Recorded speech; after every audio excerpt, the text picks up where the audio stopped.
We're going to solve this system of equations using substitution, and a good tip when you're solving using substitution is to put the equations side by side instead of putting one on top of the other, because we have to do some work with one of these before we can do our substituting. And we do have some choices, like if I look at this equation right here, I notice that all these terms have a common factor of 2. And so I can divide everything by 2 and isolate s.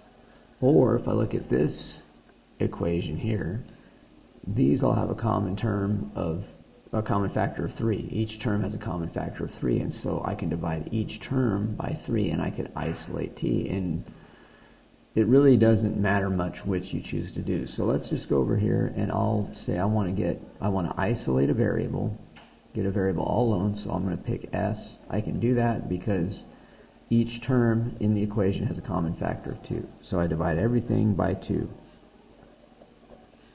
And here's what I'm going to end up with. S plus 3t equals negative 2. Alright, I still haven't completely isolated s because I have the 3t term on the same side with s. I need to get s completely alone, so I have to subtract 3t from both sides.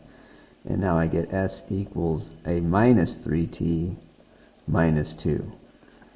Okay, and now I'm in a position to substitute, right? I've solved for s.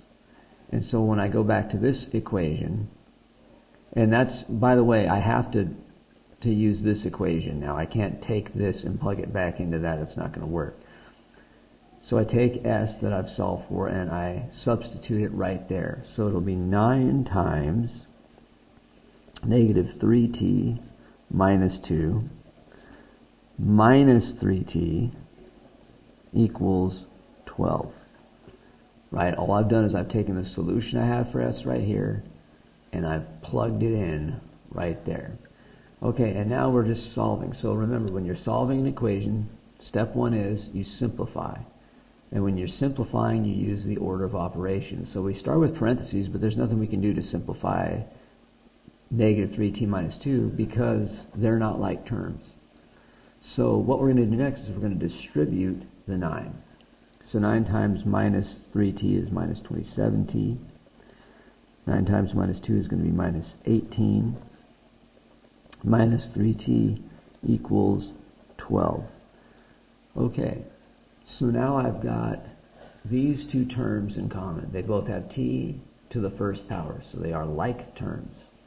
So what's minus 27t minus 3t? And the answer is it's a minus 30t. So I've got minus 30t minus 18 equals 12. We're going to add 18 to both sides, and I'm going to get a minus 30t equals 30. And now to isolate t, I'm going to do the inverse operation of times negative 30. I'm going to undo that by dividing by negative 30.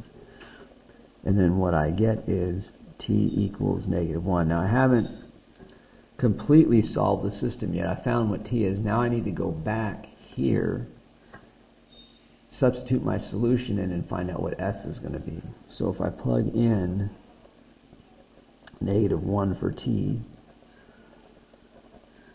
now I just need to simplify this expression right here. Negative 3 times negative 1 is 3. 3 minus 2 is 1, so s equals 1.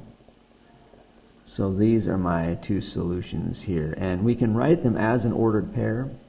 And when you're doing that, you should put the ordered pair in alphabetical order. Like s comes before t. So when I'm writing them as an ordered pair, I should write the 1 first and then the negative 1, and there's my solution to 16.